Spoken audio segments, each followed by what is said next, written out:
자, 풍무고 2학년 학생들 이번 수학 시험 좀 많이 어려웠죠? 네, 너무 고생 많았습니다. 자, 일단은 이제 어려웠을 이유가 딱 두 가지가 있는데 그 두 가지를 설명하고 그 다음에 앞으로 공부 방향은 어떻게 잡아가야 되는지에 대해서 좀 설명을 하고자 해요. 자, 일단 첫 번째로 이번 시험이 유독 어렵게 느껴졌었던 이유는 그래도 우리가 보통은 참고해야 될 사항들이 작년 선배들 문제, 재작년 선배들 문제 정도가 이 정도 유형이 우리 학교 문제겠구나라는 생각은 하고 들어갔을 텐데 작년까지는 그래도 수능특강 문제랑 모의고사 변형 문제가 좀 많이 나왔는데 자, 올해는 수능특강 문제가 일단 안 나왔고 그 다음에 모의고사 변형이라고 하기에는 문제들이 그렇게 많지가 않았어요. 그래서 올해는 시중 교재에서 찾아볼 수 없는 문제들이 대부분이었기 때문에 그래서 상위권 학생들한테도 많이 어려웠을 그런 수학 시험지였어요. 그래서 이번에 1등 컷이 공개가 됐는데 1등 컷이 73.8점이었어요. 그래서 이게 상위 10%까지의 점수가 73.8인겠죠? 근데 이게 작년과 비교해서는 어떠냐? 작년 2등급이 자 11%까지였단 말이에요. 그러니까 작년 2등급 끝자락에 있는 아이들이 보통은 여기 점수일 거예요. 자, 작년 2등급 컷이 제가 알기로는 60점대 후반이었거든요. 그렇다면은 작년 난이도보다는 좀 쉽거나 아니면은 비슷한 수준으로 좀 어려웠다. 작년이 유독 많이 어려웠어요. 근데 작년에 어려웠던 이유는 자, 우리가 이미 다 한 번씩은 본 문제야. 하지만 시간을 좀 오래 걸려서 푸는 학생들은 작년에 좀 불리한 시험이었는데 반면에 푸는 게 좀 빠른 학생들은 90점대랑 100점도 상대적으로 있었어요.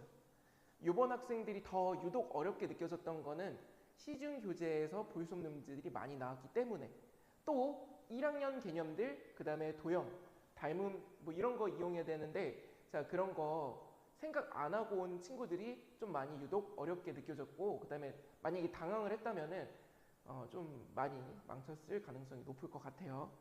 자, 그 다음에 두 번째로 그래도 작년 우리가 1학년 때 봤던 시험과 어느 정도 비슷했으면은 이 정도 점수가 나오진 않았을 텐데 자, 작년 시험이 유독 쉬웠거든요. 풍무고 선배들에 비해서 좀 유독 쉬운 편이었는데 작년에 이제 중간고사 1등급 컷이 91점, 92점이었던 때도 있었죠. 근데 그거에 비하면은 20점 정도가 확 내려갔기 때문에 이게 우리 2학년들 학생들한테는 굉장히 어렵게 느껴졌을 것 같아요. 아마 뒤에 있는 6문제, 7문제는 기존에 1등급 봤던 친구들 안에서도 자, 찍고 나온 아이들도 많았을 것 같아요. 자, 그래서 작년에는 1학년 시험지는 상위권 학생들한테는 그래도 시중에 모의고사 문제집에서 나올 법한 문제가 그래도 나왔는데 자, 올해는 그렇지 않았다. 자, 그래서 이거를 하나하나 다 생각하다 보니까는 자, 시간이 모자라서 뒤에 문제는 다 찍었을 경우가 많을 것 같아요. 그래서 좀 어려웠을 것 같아요. 그러면 앞으로는 어떻게 공부해야 되냐? 자, 개념을 좀 정확하게 익혀야 돼요. 특히나 우리 14번 문항. 14번 문항이면 아직은 어려운 문제가 시작되기 직전인데 자, 이런 거 나왔었죠. 좀 이따 풀어줄 텐데 A의 비승. 자, 이게 실수일 때. 이게 되게 간단한 개념인데 자, 이거를 모르고 이제 공부한 친구들은 이 문제가 아마 어려웠을 것 같아요. 거기다가 경우의 수 개념까지 섞으니까는 완전히 혼란스러웠을 것 같거든요. 그 다음에 요번에 도형 문제들이 좀 많이 나오는 삼각함수의 활용이 있죠. 사인 법칙, 코사인 법칙. 그래서 우리가 도형들의 기본 공식을 알고 가야 될 것 같아요. 예를 들면 이제 닮음 같은 거 계산을 어떻게 하는지, 그 다음에 1학년 수학에서 곱셈 공식은 어떤지, 아니면 인수 정리, 뭐 이 정도까지는 공부하면 5분 안에 익힐 수 있는 그런 개념들이니까는 기본 공식이라도 알고 가면은 크게 도움이 될 것 같아요. 그 다음에 세 번째는 우리가 1등급을 확실하게 노리는 상위권 학생들이라면은 흔히들 우리가 센이나 마풀이나 뭐 풍선자나 자, 이러한 기본 문제집 정도는 기본 문제들은 그냥 3초 안에 생각해서 빠르게 답을 내야 돼. 자, 우리가 17번 문제까지 20분 안에 풀 수 있다면은 충분히 이번에 90점 이상 받았을 가능성이 높거든요. 자, 그래서 상위권 학생들이라면은 물론 힘들지만은 자, 기본 문제들, 우리 마플 시너지에 있는 터프라든지 아니면 센에 있는 난이도 상짜리 문제들은 자, 그래도 기본적으로 3초 안에 생각해서 문제를 풀어야 된다. 그러면은 이제 기말고사는 어떻게 되냐? 작년에는 중간고사가 너무 어렵기 때문에 기말고사는 조금 쉬울 여지가 있지 않을까 싶었는데 기말고사도 어려웠어요.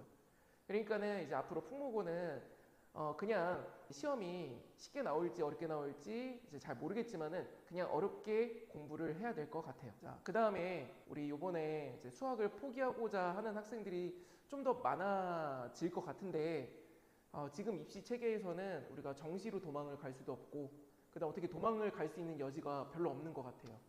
자, 그러니까는 수학 끝까지 놓지 말고 어차피 이 영상을 보지 않는 친구들 중에서는 포기를 많이 하는 친구들이 많으니까 지금 우리가 그래도 점수를 기말고사에서 평균 6점 이상 받으면은 그래도 2등급까지는 무난하게 받을 것 같으니까는 우리 최선을 다해서 적어도 점수 방어만은 하자.